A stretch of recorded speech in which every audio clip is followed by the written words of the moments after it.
Hi guys, मेरा नाम है साहिल खन्ना और आज की वीडियो शुरू करते हैं। सबसे पहली न्यूज़ है फिजिक्स वाला की। तो उन्होंने सारथी आईएएस के 40% एक्वायर कर लिए हैं।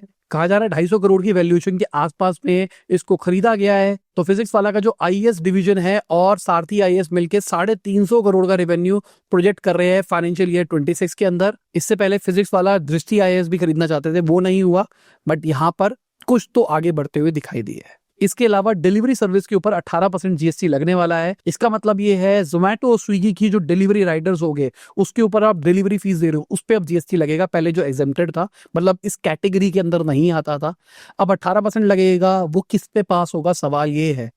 अगर कंपनीज की बात मान के चले तो कंपनीज पहले ही पैसा कमाने की कोशिश कर रही है, तो अब ये जो एडिशनल कॉस्ट आने वाली है, कहा जा रहा है 180 से 200 करोड़ के आसपास का एनुअल टैक्स जीएसटी बर्डन आने वाला है। मतलब इतना ज्यादा लोड आ जाएगा, तो ये किस पे ट्रांसफर होगा? हो सकता है ड्राइवर्स के ऊपर हो। ड्राइवर्स के ऊपर होगा तो उनकी कमाइयां कम होती हुई दिखाई देगी, क्योंकि गरीब हमेशा फंसता है। या फिर हो सकता है कि कस्टमर पे ट्रांसफर कर दे, क्योंकि ऑलरेडी हम बहुत सारे पैसे तो दे ही रहे हैं। इन्होंने अपने बहुत सारे कन्वीनियंस फीस के नाम पे पैसे बढ़ाते गए हैं। ऑलरेडी मार्केट के अंदर जितने का प्रोडक्ट मिलता है उससे महंगा इन प्लेटफॉर्म्स के ऊपर मिल रहा होता है। कस्टमर फिर भी ले ही रहे हैं, तो ये क्या है, कस्टमर तो ले ही लेता है, कस्टमर पे ट्रांसफर कर दो। हो सकता है दोनों साइड पे बच जाए, हो सकता है कंपनी खुद एब्जॉर्ब कर ले। वेट एंड वॉच कंपनी क्या करती है, क्योंकि मेरे हिसाब से डिलीवरी वालों के ऊपर अगर डाला जाएगा तो बैकलैश आएगा खतरनाक तरीके से। बाकी रिलायंस ने तो क्लियर कर दिया है, जीएसटी बेनिफिट्स वो कस्टमर के ऊपर ट्रांसफर करने वाले हैं। जो भी प्रोडक्ट के ऊपर जीएसटी कम हुआ है वो 22 तारीख के बाद आपको सस्ता मिलता हुआ दिखाई देगा। रिलायंस के पूरे पूरे वर्टिकल के अंदर अब कहाँ कहाँ मिलेगा, क्या जो वो प्रोडक्ट बेच रहे हैं उसके ऊपर मिलेगा। जैसे रिलायंस का जियो मार्ट है, अब जियो मार्ट पे बहुत सारी XYZ कंपनी के प्रोडक्ट बेच रहे हैं, क्या उसके ऊपर भी डिस्काउंट मिलेगा या फिर नहीं मिलेगा, या फिर खाली खुद के प्रोडक्ट्स की बात करी जा रही है, टाइम बताएगा। बजाज ने तो बोला है कि भाई 5,000 से 15,000 रुपए बजाज की मोटरसाइकिल सस्ती होती हुई दिखाई देगी, क्योंकि 28% से 18% जीएसटी कर दिया है, तो सस्ती तो होती हुई दिखाई देने ही वाली है। यहाँ पर पल्सर हो गई, एवेंजर हो गई, डोमिनार हो गई, सब में हमको प्राइस कट देखने को मिलेगी। इसके अलावा जो मारुति की चेयरमैन है उन्होंने बोला है गाड़ियों के प्राइसेस में भी कट देखने को मिलने वाला है। 40,000 से 70,000 तक प्राइसेस घटते हुए दिखाई देंगे, और कहा जा रहा है इसकी वजह से 10% सेल भी रिवाइव होती हुई दिखाई देगी। अब यहाँ पे एक बहुत बड़ा सवाल निकल के आता है, अगर 10% सस्ते हो जाएंगे, 50,000 रुपए गाड़ियां सस्ती हो जाएगी, क्या गाड़ियां लोगे? क्योंकि पिछले कुछ टाइम से हम देख रहे हैं गाड़ियों के अंदर ये जितना भी ऑटोमोबाइल सेक्टर है उसमें स्लम चल रहा है, उतनी गाड़ियां बिक नहीं रही है, उतना कुछ हो नहीं रहा है। तो क्या आप गाड़ियां ज्यादा लोगे थोड़ा सा 5-10 हजार रुपए के डिस्काउंट से?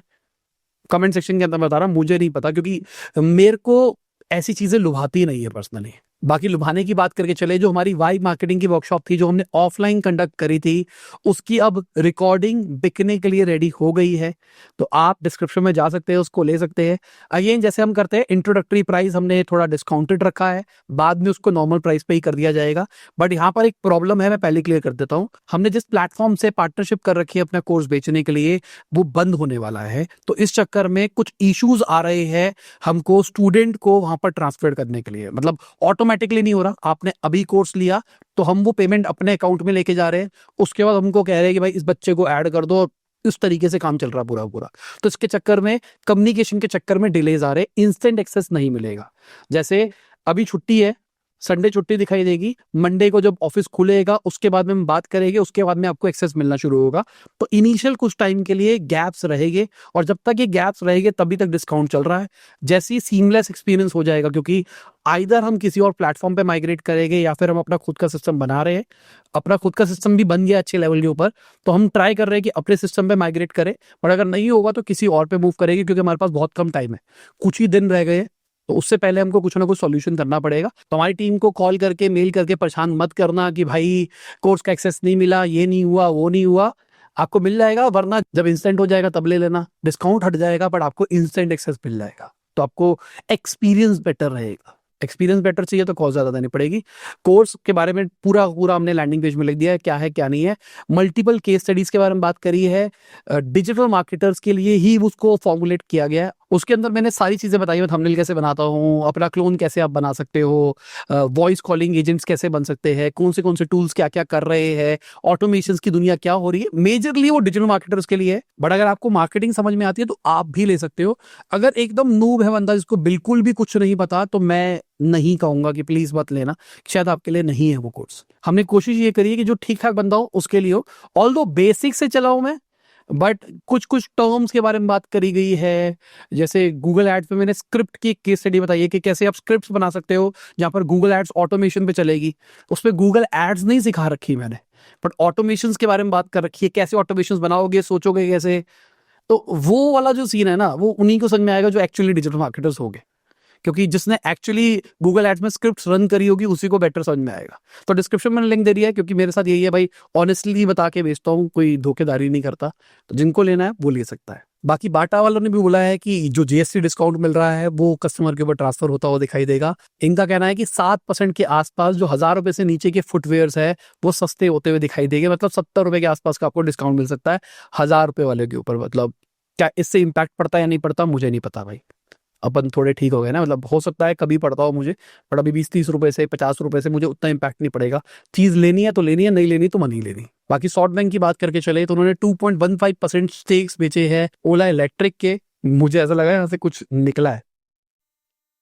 बैक टू द न्यूज, तो इन्होंने जो शेयर बेचे हैं 15 जुलाई से 2 सितंबर के बीच में बेचे हैं, धीरे धीरे करके ऑफलोड करते हुए दिखाई दिया है। और ये ट्रेंड हमको कॉन्स्टेंटली दिखाई दे रहा है, खासकर बड़े बाहर के इन्वेस्टर से वेडिंग कंपनी से एग्जिट कर रहे हैं। क्या ये जो भी गेमिंग इंडस्ट्री को पूरा बैन किया गया है, मतलब पूरी गेमिंग इंडस्ट्री की बात नहीं कर रहा, online gaming, skill of gaming, सबको जो बैन किया गया है, इसकी वजह से इंपैक्ट क्रिएट हो रहा है। पिछले कुछ टाइम से गवर्नमेंट इंपैक्ट चीजें कर रही है, उसकी वजह से इंपैक्ट हो रहा है, या फिर अब लगता है मार्केट ऊपर है, इट्स बेटर अभी निकाल लो, बबल फटेगा तो सारी वैल्यूएशन नीचे आ जाएगी। अगर हम A23 की बात करके चले तो उन्होंने 500 एम्प्लॉयज के आसपास अपनी कंपनी से निकाले हैं। कहा यही है, रेगुलेटरी जो सीन हुआ है इसके चक्कर में भाई बंदों को निकालना पड़ रहा है, क्योंकि बिजनेस चल नहीं पा रहा, पैसे कैसे कमाएंगे, इस चक्कर में लोगों को निकाला जा रहा है। कंपनी एम्प्लॉयज को सपोर्ट करेगी, बट यार ये चीज गलत है ना। मतलब वो वाली फील आती है कि किसी की गलती नहीं थी फिर भी वो खराब हो गया। कभी ना वो पढ़ा, नोकिया के जब सीईओ थे ना वो रोए थे जब वो जा रहे थे ना नोकिया से, तो उन्होंने बोला था हमने कुछ भी गलत नहीं किया। वो वाला सीन लग रहा है। मतलब बहुत सारे एम्प्लॉयज जो बेचारे कंपनी में काम कर रहे होंगे, अच्छी सैलरी मिल रही होगी, सब कुछ मिल रहा होगा, वो ये सोच रहे हो कि हमने क्या गलत किया यार, हमारे साथ ऐसा कैसे हो गया। क्योंकि प्रॉब्लम पता क्या है, अगर आप लाख रुपए कमाते हो ना तो आपके खर्चे लाख रुपए के हिसाब से हो जाते हैं। और आजकल यूथ के साथ एक बहुत बड़ी प्रॉब्लम ये भी है कि उनके पास सेविंग भी नहीं है। तो अगर आपके लाख रुपए महीने, 1.5 लाख रुपए महीने के खर्चे सेट हो रखे हैं, सेविंग है नहीं, अचानक ही नौकरी चली जाती है, जो कार्ड पे आपने सामान ले रखा है उसकी ईएमआई कैसे भुगतोगे, बहुत टेंशन वाली बात है। बाकी ब्लू स्टोन ने 39 करोड़ का लॉस रिपोर्ट किया है Q1 ऑफ फाइनेंशियल ईयर 26 के अंदर। आज चार्ट के अंदर देखो, रेवेन्यू 41% बढ़ता हुआ दिखाई दिया है, एक्सपेंसेस भी बढ़ते हुए दिखाई दिए पर उतने ज्यादा नहीं बढ़े। इसी चक्कर में इनके लॉसेस इंप्रूव होते हुए दिखाई दिए, पर फिर भी लॉस ही है। इसके अलावा डोनाल्ड ट्रम्प की बात करके चले तो उन्होंने बोला है जो भी सेमीकंडक्टर वाली कंपनीज है, अगर वो यूएस में आके फैक्ट्री नहीं लगाएगी तो उनके ऊपर टैरिफ लगेगा। अब कितना टैरिफ लगेगा लेट्स सी। अगर 20% टैरिफ लगाया जाता तो मेरे हिसाब से कोई फर्क नहीं पड़ना चाहिए किसी को, क्योंकि अभी TSMC का ही कहना है कि ऑलमोस्ट 14-15% उनको एक्सपेंसिव पड़ रही है ताइवान के कंपैरिजन में यूएस के अंदर चिप बनाना। तो 15% के आसपास महंगी पड़ रही है, 5% ऊपर लग भी गया, आपकी कॉस्ट ऑफ कैपिटल भी तो बच गई। आपको पूरी फैक्ट्री लगानी है, सब कुछ करना, सारी टेंशन लेनी है। तो मेरे हिसाब से 5, और क्योंकि डोनाल्ड ट्रम्प परमानेंट तो रहेगी नहीं, तो सबको पता है कि लास्ट टेन्योर है, इसके बाद नहीं आने वाले हो, होप ऑफ द बेस्ट। वैसे फिर जो अगला आएगा वो शायद ये सारी चीजों को रिलैक्स कर देगा। हो सकता है डोनाल्ड ट्रम्प का जब सामान खत्म हो जाए, जो अभी तक रात भर फूक रहे हैं वो जब खत्म हो जाएगा, उनको मार्केट में अवेलेबल नहीं मिलेगा, तो फिर शायद वो भी लाइन पे आ जाए। लेट्स सी, टाइम बताएगा ये वाली चीज तो। बट मेरे हिसाब से अगर 20% तक लगता है तो कोई इंपैक्ट नहीं पड़ेगा। TSMC ने भी रिसेंटली 10% अपनी चिप के प्राइसेस बढ़ा दिए। क्यों बढ़ाए? क्योंकि भाई उनकी कॉस्ट ज्यादा आ रही है। बाकी सारी यूएस की जो बड़ी कंपनी है सबके सब इन्वेस्ट करने के लिए प्लान तो कर रहे हैं, कह रहे हैं कि हम करेंगे, कमिटमेंट तो कर दिया है। तो मेटा कह रहे हैं वो $600 बिलियन इन्वेस्ट करेंगे 2028 तक। एप्पल ने भी $600 बिलियन का कमिटमेंट दे रखा है। गूगल ने भी $250 बिलियन के आसपास का कमिटमेंट दे रखा है। माइक्रोसॉफ्ट के सत्य नडेला ने भी $80 बिलियन के आसपास का कमिटमेंट दे रखा है। एलॉन मस्क ने कोई कमिटमेंट नहीं दिया है, क्योंकि भाई उनका पंगा चल रहा है। लेट्स सी क्या होता है। बाकी उन्होंने इंडिया को भी बोल दिया है कि भाई अब फेज 2 फेज 3 का टैरिफ भी लगा सकते हैं, लगा लो भाई, कुछ नहीं फर्क पड़ने वाला अपने को। सही बता रहा हूँ मैं, कुछ नहीं फर्क पड़ना है। अभी ना एक कॉन्वर्सेशन इंटरनेट पे वायरल हो रही है, मुझे पता है इस पे हेट मिलने वाली है मुझे, बट फिर भी बोल देता हूँ कि यूएस पे हम बहुत ज़्यादा डिपेंडेंट है। अगर यूएस अपने सारे प्रोडक्ट्स को हमारे यहाँ से निकाल ले तो हम सबके सब रोड पे आ जाएंगे, हमारा बहुत सारा काम नहीं हो पाएगा, बहुत कुछ दिक्कत आएगी। तो इसके ऊपर भी फिर लोगों का आर्ग्यूमेंट है कि भाई ऐसा नहीं है। जैसे उन्होंने बोला कि जीमेल बंद कर दिया तो बहुत सारे लोगों की ईमेल्स नहीं चलेगी, क्योंकि बहुत सारे लोग जीमेल यूज़ करते हैं और यूट्यूब उस पर चलता है। तो लोग कहते हैं भाई प्ले स्टोर नहीं यूज़ करेंगे तो कोई और ऐप स्टोर यूज़ कर ले। मेरा भाई मतलब इससे ये पता लगता है कि आपको कौन देखता है, क्योंकि लोग वो बात मान रहे हैं उसके ऊपर आर्ग्यूमेंट कर रहे हैं। मतलब मजाक वाली बात है। अगर गूगल ने, या मैं कह रहा हूँ यूएस ने टोटल बैन लगा दिया जो चाइना के ऊपर लगाया जा रहा है, वैसी रिस्ट्रिक्शन अगर इंडिया के ऊपर लगाई गई ना, बहुत बुरा हाल हो जाएगा। अभी हम यूट्यूब पे कंटेंट डाल रहे हैं, ठीक है ना, यूट्यूब नहीं होगा। ऑल दो मैं कैपेबल हूँ अपना प्लेटफॉर्म लाइव करने के, क्योंकि हमारे पास बहुत पुराने से एक स्क्रिप्ट पड़ी है जहाँ पे मैं आज भी यूट्यूब का पूरा पूरा पैनल कल शुरू कर दूंगा, तो मुझे कोई दिक्कत नहीं आएगी। बट यूट्यूब का डिस्ट्रीब्यूशन तो गया, जितना सब्सक्राइबर बेस था वो तो गया। अब लोगों को बताना पड़ेगा, कैसे बताऊंगा? ईमेल भी नहीं भेज सकता क्योंकि जीमेल यूज करते हैं हम, हमारी ईमेल आईडी जीमेल के ऊपर है। चलो ठीक है, अब मैंने पहले गूगल डोमेन से डोमेन ले रखा था, वो माइग्रेट हो गया किसी प्लेटफॉर्म के ऊपर, ठीक है। मेरा सर्वर AWS के ऊपर है, ऑल दो इंडिया का सर्वर है, पर है तो यूएस की ना कंपनी। तो बहुत सारी दिक्कतें आएगी यार, हम नहीं समझ पा रहे कि क्या क्या प्रॉब्लम्स आ सकती है। तो ये बातें नहीं सोचनी चाहिए कि यूएस बैन लगाएगा, और यूएस लगा भी नहीं सकता इंडिया को। इंडिया ना मतलब हर एक बड़ी ऐप के टॉप 3 के अंदर आता है अगर यूजर बेस की बात करके चले। हमारी पावर ऑफ कंजम्पशन भी बढ़ गई है, तो ये चीज पॉसिबल नहीं है। ये आर्ग्यूमेंट सही है, बट ये आर्ग्यूमेंट गलत है कि अगर बंद कर देंगे तो हमको कोई फर्क नहीं पड़ेगा। चाइना को कंप्लीट बैन नहीं कर सकते आज भी हम, ना पहले कर सकते थे।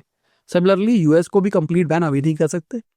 तो बच्चों वाली बातें है मेरे हिसाब से। और मैंने यहाँ पे क्यों बात करी, क्योंकि मुझे लगता है हमारी ऑडियंस थोड़ी मैच्योर है, ये बातें समझती है। बच्चे सोच वाले होते हैं ना, अगर लोग, मैं ये नहीं कह रहा आपकी एज कितनी है, सोच होती है बचपना ना। बचपना होता है कि भाई नहीं, हम यूएस का सामान नहीं यूज करेंगे, हम यूएस का सामान नहीं यूज करेंगे। बाकी इंडिया अपनी सॉफ्ट पावर कॉन्स्टेंटली दिखा रही है, ट्रेजरी बिल की होल्डिंग को कम करा है, धीरे करके कर रहे हैं, बट कहीं ना कहीं इंडिया सॉफ्ट पावर दिखा रही है, जो कि अच्छी चीज है।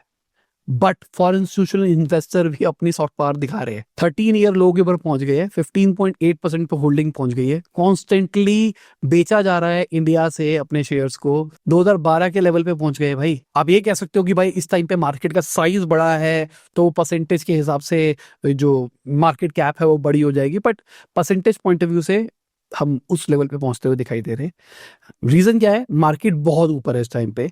जो रिटेलिएशन वाला सीन चल रहा है उसके चक्कर में सब लोग डर रहे हैं कि भाई डोनाल्ड ट्रम्प की नस खींची पड़ी है, वो कुछ भी फूक के कुछ भी कर सकते हैं, तो रिस्क नहीं लेना, क्योंकि इंडिया भी नहीं झुकेगा। इसके अलावा इंडिया की कॉर्पोरेट अर्निंग भी कोई तबाही नहीं आई है, नंबर्स बहुत अच्छे नहीं आए हैं। तो ये सारी चीजों को क्लब करके ये नंबर्स दिखाई दे रहे हैं। बाकी नेपाल ने अपनी 26 सोशल मीडिया प्लेटफॉर्म्स को बंद कर दिया है, फेसबुक, एक्स, इंस्टाग्राम, सब कुछ। टिकटॉक चल रहा है, क्योंकि टिकटॉक को पहले इन्होंने बैन किया था, मुझे याद है, फिर उसके बाद में रिवाइव कर दिया था। इन्होंने नवंबर 2023 के अंदर टिकटॉक को बैन किया था, उसके बाद में अगस्त 2024 के अंदर इसको रिवाइव कर दिया गया था। रूल ये है कि भाई आपको रजिस्टर करना पड़ेगा हमारे पास में, अगर रजिस्टर नहीं करोगे तो बंद कर देंगे। हल्के में ले रहे थे, मतलब ना, अगर टिकटॉक को बैन भी कर दिया फिर भी हल्के में ले रहे थे, कोई रजिस्टर नहीं करा रहा था। मैंने कहा ठीक है, बंद कर देते हैं। बाकी कोई नेपाल से देख रहा है तो कमेंट सेक्शन में बताना, और कैसे देख रहे हो, वीपीएन लगा के, कौन सा वीपीएन लगा के, नीचे कमेंट सेक्शन में बताओ। बाकी एप्पल इंडिया की बात करके चले तो $9 बिलियन के एनुअल सेल पे पहुंच गए। अगर आप चार्ट देखोगे, कॉन्स्टेंटली एप्पल का रेवेन्यू इंडिया के अंदर बढ़ता हुआ दिखाई दे रहा है। और मजे की बात यह है, एप्पल आईफोन लोग ज्यादा प्रेफर करते हैं शो के लिए। मैं पर्सनल बताता हूँ, देखो 2 टाइप की एप्पल फोन वाले यूजर है। एक यूजर है जो कि एप्पल का बाकी इकोसिस्टम यूज करता था, जैसे मैं अपनी बात करके चलूं तो मैं मैक यूज करता था, उसके बाद मैं आईफोन पे स्विच हुआ, क्योंकि शायद ऑल्टरनेटिव नहीं था, कि जो इकोसिस्टम की कनेक्टिविटी मिलती है वो बहुत नेक्स्ट लेवल है। कि भाई यहीं पे मैसेज आया तो मैं, यहीं पे कॉल आई तो यहीं उठा लिया, ये जो एयर ड्रॉप कर दिया, ये सारी चीजें ना बहुत ही ज्यादा एफिशिएंट है। और दूसरी ऑडियंस है जो सबसे पहले आईफोन डायरेक्टली लेती है। जो आईफोन डायरेक्टली लेती है, मेरे को नहीं पता भाई क्यों लेती है, मैं सही बता रहा हूँ, आईफोन में एज इन कुछ तबाही नहीं है। एंड्रॉइड बहुत अच्छा काम कर रहा है, बहुत कुछ कर रहा है। मैं एंड्रॉइड iOS दोनों रखता हूँ।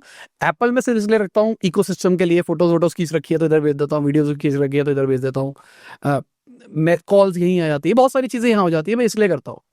बट एक्चुअली यूज मैं अपना एंड्रॉइड ज्यादा करता हूँ, क्योंकि एंड्रॉइड में मजा थोड़ा जाता है।